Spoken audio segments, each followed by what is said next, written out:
everybody, welcome back to another exciting episode of the Stash Report from the Stash Project. Today is the 10th of February, 2020.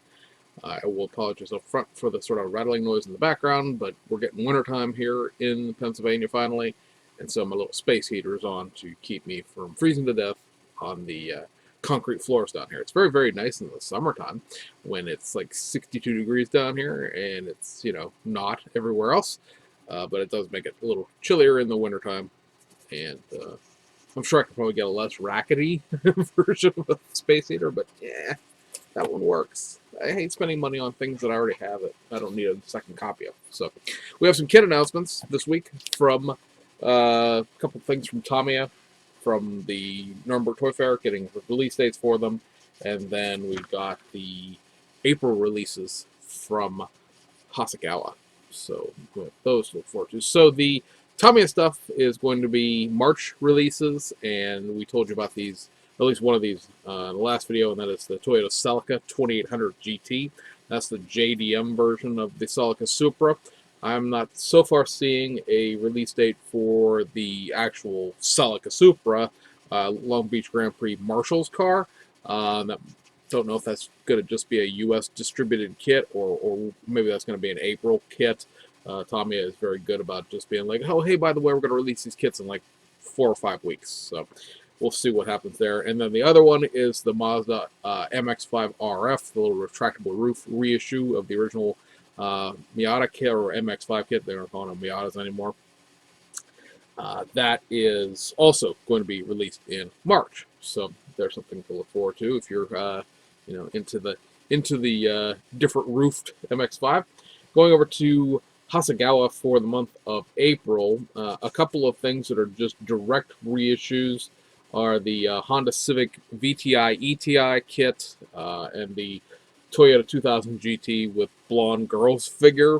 I guess the answer to every sales issue is a resin blonde girl. Now that's not a new one. That's just a reissue. They've already put a figure in that around Shizuoka time last year, and so that's just a reissue of it. But they are, if you've been like, ooh, a new resin girl figure, yes, they're going to reissue their Kubelwagen, the military Volkswagen Type 82 thing, basically Volkswagen thing, and that is going to have a sexy blonde girl military figure in it. So much like they released the World War II Willys Jeep and the Kubelwagen in the Wild Egg Girls thing with resin girl figures, now they're going to reissue those with non-anime resin girl figures. So the Kubelwagen gets another run out if you didn't have to pick one up. I know the Scale Modeling Guy channel. Scale Model Guy channel. I'm sorry if I'm mispronouncing your channel, but be that as it may, I know he's just finished up one that he did sort of as a Volksrod take on the Kubelwagen. So this will be the same kit that he just built, except instead of an anime resin girl, you're going to get a more human resin girl. But so why not resin girl? All the things. Why not? Am I? Yeah, sure. They're going to reissue the Lamborghini Miura Superveloce, so this is going to be the detail up version. So this is going to have a bunch of factory supplied photo etch in it for the side vents, for the eyelashes around the eyes, and things of that nature. It's also going to be molded in lime green. So that's something for you folks that do the whole naked models things, where you just build the pre-colored plastic models up. They're going to reissue their Lancia Stratos rally car in the 1979 San Remo Rally winning version. So that'll be a new livery on an old kit. They're going to reissue their Jaguar XJR9 IMSA Sprint. Now, there is a Jaguar XJR9 IMSA kit. It is specifically the 1989 24 Hours of Daytona class winning car. This seems to be a car for the rest of the 1989 season for the non-endurance-based races. For anybody who watches IMSA, knows anything about IMSA, there are 4 races a year that at the current juncture make up the what's known as the Michelin Endurance Challenge. I believe it used to be called the Patron Endurance Challenge, the Patron Sports Car Challenge, or something like that, where it is the 24 hours of Daytona, the 12 hours of Sebring, the 6 hours of Watkins Glen, and then Petit Le Mans. The Those are the 4 races that make up that endurance series. The rest of the races that IMSA puts on, at least in its current format, and somewhat in its 1980s format, are 2-hour or so sprint races. Some races were actually less time than that.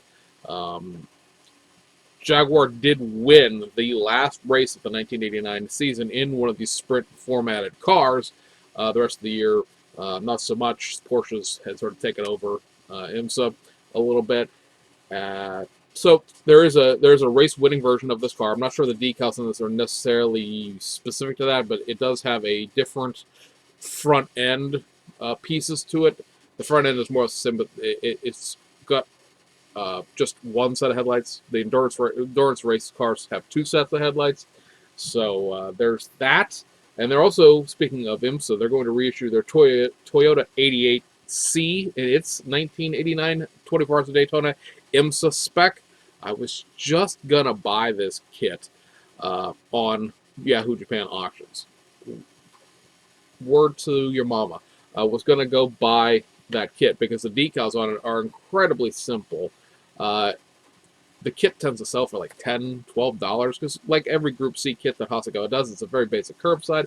And redrawing those decals, I could print those decals out of my home, inkjet printer, and I wouldn't have to actually have them professionally done. That's how basic this car was. It was run by a team called All American Racers. Very ironic, given the car brand. It made about 8 hours of the 24 before it fell out, I think, due to transaxle problems, if I remember correctly, from doing a little bit of research on it. But it's a cool little kit to have. Represents something you don't see too much of in the term. We really don't have that many IMSA models, period, unless you start building modern ones. You get the GT Le Mans, some of the GT Daytona cars, through things like the Ford GT and the M6 and the AMG GT3. And we'll have that BMW M8 hopefully out from Nunu before the end of 2020. But at the same time, there's not too many IMSA kits. So, like I said, just kind of fun to have back. They're also going to reissue their Mitsubishi Lancer Evo 6. And this is going to be the Advan livery for the 1999 Asia Pacific Rally Canberra winner. This is another kit I almost just picked up on Yahoo Japan Auctions, so I started looking around at what rally kits that I was interested in that had not been reissued recently. If you pay any attention to this channel, you know that Hasegawa has been on a tear reissuing rally cars and touring cars, rally cars, touring cars, Group C cars, rally cars. They're reissuing a whole just slew of 80s, 90s race cars, because it's hot and it sells, and who can fault them for making money? This one had not been reissued, and this is actually one of the most expensive reissued Hasegawa kits I have personally ever laid eyes on. Right now, the box price on this is close to $45, and it's selling for a little less than that. A little less than $40. That's what that hint was. That's $40. A little less than $40 on your direct import sites like Hobby Link Japan and Hobby Search. And I'm assuming that most of it is due to the crazy licensing fees of Asia Pacific Rally and Advan and this, that, and the other thing. Because all of the reissue of the San Remo kit is less than 30. The IMSA Sprint and the Toyota 88Cs are less than 30. Some reason there's something about that kit specifically that is causing it to be almost $40, and it has to be licensing for the rally or the sponsorship or whatever it is, simply because they've reissued other Mitsubishi Lancer rally kits, and none of them have touched $30. So it's kind of rare in the sense of I don't necessarily think I've ever seen one of those built. It was certainly something that was done back in the time in 1999, 2000 time, where that would have been a little bit before, the direct importing of model kits really exploded in the mid-2000s. Hobby Japan would have not quite have seen the light of day yet. And in 1999, Hobby Search, 1999.jp, one of the links is always at the end of these videos, would have just opened.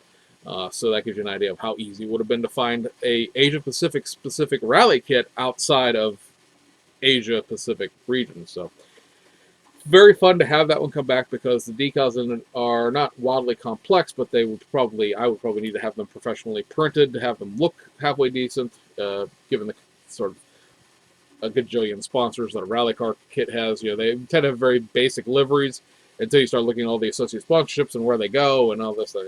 But so I saved myself several days worth of decal designing. Who knows how many headaches in terms of trying to get things printed. And so Hasegawa, we thank you for that. So that's the kit announcements for this week. Now we have some kit releases as well. We have sort of, these kits all are either the end of January's round 2 stuff or the beginning of February's round 2 stuff. It all depends on how you look at when round 2 told you were going to get these kits and when I said you were going to get these kits and when the kits actually came out. And then we have a couple of February releases from Japan as well. So starting over here domestically in round 2, we have the release of the Tyrone Malone custom drive truck. The Bandag Don't Call It a Bandag Bandit. And so this, we did get a clarification. Thank you to the person who commented. I forgot your name already. Mainly because it was like a week ago. That corrected us on the hauler truck being molded in black. This also is molded in black. Again, much like the commentary about the hauler truck, the decals are new and they are more complete than the original kit's decals were. But basically, this is more or less the white truck just in black. So I know a lot of people were excited to have it come back, and then a bunch of people have been very nonplussed about the fact that the Bandag licensing isn't included. But it's another Kenworth, and if the rumors are to be believed, they didn't want to allow Bandag to be licensed in their model kits, and well, we talked about that last week or a couple weeks ago when the hauler kit got reissued. My thoughts on that. So we won't drag through that. The other truck kit release that we were expecting is this, and it is the Ford LNT 8000 Snowplow. So this has pretty much original box art, but other than that, this is the same plow truck it's always been. There's nothing really new here. They did expand the decals a little bit to give you some different options as far as what like road department is using this. I'm not sure that the fifth wheel is in here so that you can make a day cab tractor out of it. I've heard some rumors and mumblings that they're going to release it just as a tractor later this year. If the fifth wheel's already in here, that's kind of silly because to me, I don't understand unless the just a tractor would be slightly less money because it doesn't have the snowplow and the bed parts in it. But otherwise, I mean, if you can build just the tractor without building the dump truck aspect of this, then I don't see the point in selling it twice. I don't necessarily know that you would move a bunch of it. I think it would be, very behoove them, I guess, to say, hey, we have the fifth wheel pieces in here to build a tractor out of the snowplow, because then you would sell a whole bunch of really expensive snowplow kits and not have to worry about reissuing it later. Then we have the car kits for the this update. You have this, first of all, which is the 1/32 exact scale.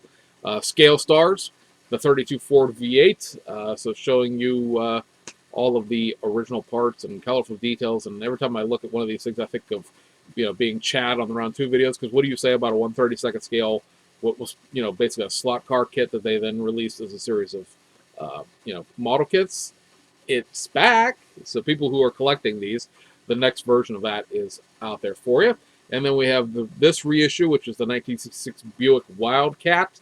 They've retooled the custom wheels in it, but otherwise this is pretty much the same Buick Wildcat that you've seen all of your adult model building life at this point. I mean, it's been around since 1966, so it's not like there's anything really specific to talk about here. They did put pad printed tires in it, new decals, the normal round 2 retro treatment that most kits get. And then the last one for this week out of round 2, and there are some, we told you there are further, kits coming out in February. They're actually February scheduled kits, as well as those Italy Reebok trucks. Trucks are not out as of yet either, but this is the last one for this batch, I guess you could say. And it is the 65 Chevelle modified Stalker. So of the modified kits, this one has sort of the most devoted, if you will, conversion. There's an actual race chassis and full roll cage and things like that. This is a gutted old annual, but at the same time, they actually seem to have cared a little bit about it in terms of recreating the racing parts. Now there's a new screen in like the driver over the driver position there. Obviously, new decals. There's some pre-lettered tires, and again, all of the stuff you would expect out of a round two reissue is in there. So that is back for the folks who are interested in it. Now moving overseas, we have a bunch of wheel sets and a couple of kits out of Hasegawa. So starting with the wheel sets, we got the 14-inch wheels back, your Mark 1 14-inch wheels, and your Mark 2 14-inch wheels. So those are back for folks that are interested in it. And then we have 3 sets of 19-inch VIP wheels. These are all SSR Professors. So you have the SSR Professor SP1, the SSR Professor SP3, and the SSR Professor MS3. Oh, yeah, there you go. So some 19-inch VIP wheels. And then we're going to go over to Hasegawa. They released 2 rally kits from the past that are making a comeback. First up, you got this. The Mitsubishi Lancer Evo 4 in the 1997 Acropolis Rally kit. I don't know if I put down here where that finished. I did not. So this is the Lancer 4 kit. They did 4, I want to say 4 of the 4s in rally kits. This kit and the Safari Rally kit are gravel off-road setups, and the other ones are tarmac setups, as far as I know. At least they're designed to be. Hasegawa has a bad habit of just putting everything at one suspension height and going with it. You run into that a lot with the Lancia Delta kits, the Lancia Delta and the Lancia Super Delta. Not the S4 Super Delta, the BMAX kit, but the last iteration of the Lancia Delta Group A cars. All of those cars have like a off-road suspension height, regardless of what rally they're supposed to be representing. And the only way to lower that kit without buying resin aftermarket parts is to buy one of the street car Lancia Deltas and swap out the struts and parts of the suspension for it. So there's that to consider, and there's that kit.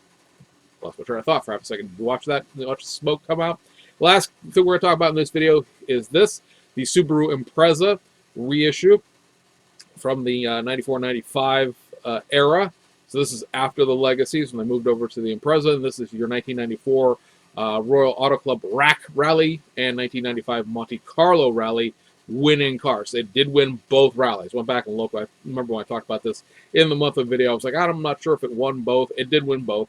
The box art you see there with the bracket comma Subaru 555, but not 555 livery is the correct livery for the 1994 rack winning car. Now, if you want to build the 1995 Monte Carlo winning car, you need to get some aftermarket decals and put the tobacco livery on the car. It did run the 555 livery that year. So, as of right now, I don't believe there are specific replacement decals currently in production for the Monte Carlo rally winning car, but I would suspect that it will come back quite quickly, possibly for March, or possibly even for February. We have not gotten all of February's decal announcements from places like Studio 27 and stuff like that. And if Studio 27 did a decal sheet of this in the past, which they may have, this long out of production, I'm sure they'll crank it back out again the way they did with the corrected Rothmans livery Rally Wales car Legacy that they just did this month. So, yeah, I mean, anybody who has any of their Subaru Impreza kits, they did. This is the rally version of the street sedan kit. So same thing, just with a gutted interior, and pretty much the same sort of concept as most of the rally cars. Almost all of the rally cars that Hasegawa does come with a small sheet of photo etch for at least seat belts. They include some seatbelt material in it. Your results may vary on how good, bad, or ugly you consider that seatbelt material to be. And it usually has photo etch hood straps or hood pins. Sometimes they include mesh for grills and things like that. They tend to have some sort of rubberized component for cutting out the big mud flaps that are on the off-road, the non-tarmac rally setups like the Mitsubishi we showed you. Sometimes they'll include metal pieces for antennas and stuff like that. they do make a pretty good kit that I know in some situations, if you built it out of the box the way they give it to you, and then proceed to enter it in the out of the box category at some model shows, you probably could get into a very combative argument with the judging crew as to whether or not all of this crap really came in the model kit or not. It's not quite to the level of some of the not Fujin, but Tamiya Ferraris, where they included carbon fiber and photo etch sets in like the reissue of the Enzo and things like that. But it does come with some photo etch, some metal parts, and stuff like that. So it does build a fairly complete model in the sense you don't necessarily have to go aftermarket hunting.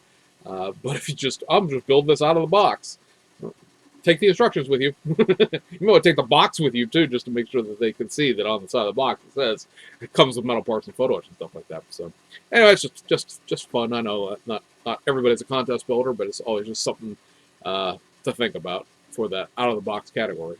Everything I built out of the box. Not my fault I included all this aftermarket in it.